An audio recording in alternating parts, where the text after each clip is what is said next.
Denis Broliquier, bonjour. Vous Bonjour. êtes le maire du 2e arrondissement et vous venez de claquer la porte de l'UDI pour rejoindre le parti que dirige le président de la région Normandie, Monsieur Morin, Hervé Morin. Pourquoi avoir quitté vos anciens amis? Vous les trouvez trop à gauche?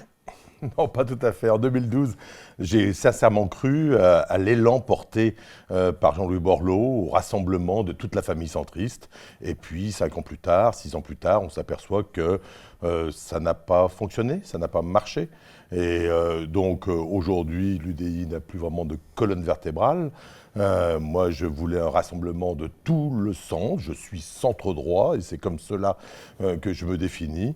Aujourd'hui, plus de la moitié des élus, plus de la moitié des adhérents ont quitté l'UDI. Ben, moi aussi, ça ne correspond plus à mon choix de départ. Mais le parti d'Hervé Morin vous paraît plus correspondre parce que il est aussi atomisé que le reste. Ce n'est pas le parti d'Hervé Morin. Hervé Morin est un président de région qui s'ancre dans les territoires. Et moi, je suis absolument convaincu qu'aujourd'hui, la démarche qu'il faut pour la France, c'est l'ancrage dans les territoires, c'est retrouver la force des territoires. Et en cela, je suis cette démarche. C'est une démarche qui n'est pas partisane, c'est une démarche qui est politique au sens noble du terme, au sens fort du terme, et qui amènera sans doute à une recomposition partisane. Mais pour le moment, c'est une démarche de fond, et celle-là, je l'aime bien. Alors, à la ville de Lyon, vous êtes président du groupe UDI et maintenant apparenté. À la métropole, vous êtes membre du groupe UDI. Est-ce que vous êtes plus proche des UDI que vous ne l'êtes des Républicains, par exemple? C'est une question d'appellation. Pour le moment, on va faire évoluer le nom. Mais vous vous sentez plus proche des UDI, canal historique, j'allais dire ceux qui sont restés, que des Républicains? Si j'avais dû aller chez les Républicains, j'y serais allé depuis longtemps. Je ne suis pas républicain, je ne souhaite pas l'être parce que même si nous avons quelques fondamentaux en commun, nous ne partageons pas la même méthode.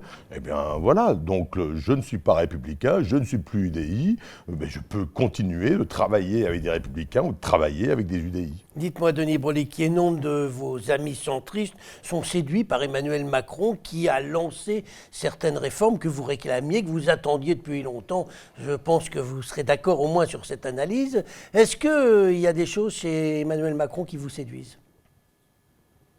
Séduisent, je ne sais pas. Lorsque je regarde l'action du président de la République, je m'aperçois que s'attaquer au dossier de la SNCF, s'attaquer à la fonction publique, s'attaquer au sens positif du terme, c'est courageux. C'est assurément courageux parce que d'autres gouvernements ont essayé avant et ont échoué, ou d'autres gouvernements n'ont même pas voulu essayer. Et aujourd'hui, je reproche beaucoup de choses à Emmanuel Macron, mais en tous les cas, je lui reconnais cette qualité de s'attaquer à des dossiers difficiles parce qu'ils sont indispensables pour faire évoluer la France. Donc il est dans sa volonté de réforme telle qu'elle a été affichée au moment des présidentielles. Chapeau à lui sur ces questions-là. Donc on attend de voir s'il va jusqu'au bout. Oui, j'espère surtout qu'il aura du résultat. Il ne s'agit pas uniquement d'avoir la volonté politique, il s'agit d'avoir le savoir-faire et d'avoir les objectifs clairement affichés et d'avoir du résultat au final. C'est ça qui compte. Dites-moi, Denis Broliquier, vous entretenez de bonnes relations à titre personnel avec Laurent Wauquiez, on le sait, vous ne l'avez jamais caché. Quel regard vous portez sur ces dernières déclarations? D'abord l'homme politique que vous êtes, et puis ensuite le professionnel que vous êtes. Vous êtes directeur des études dans une grande école supérieure, et je voudrais savoir si vous pensez que ce qu'il dit aux étudiants peut leur être utile dans le cadre de leurs études à EM Lyon. Je n'ai pas du tout été choqué par le fait qu'il s'affiche très cash face à des étudiants.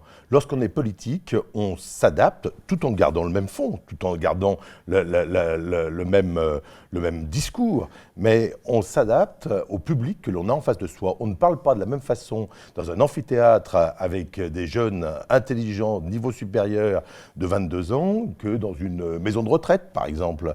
Et je pense que si on veut rénover la politique, si on veut pouvoir réintéresser des jeunes à la politique, le fait de leur parler cash, comme ça, cru, de leur parler sans filtre, est plutôt une bonne chose. Donc finalement, ça ne vous a pas choqué, vous? Ah, ensuite, ce qu'il a dit, la façon dont il l'a dit ne m'a pas choqué. Ensuite, ce qu'il a dit, c'est autre chose. Mais ça, ce sont ses affaires. C'était à l'intérieur d'un amphi.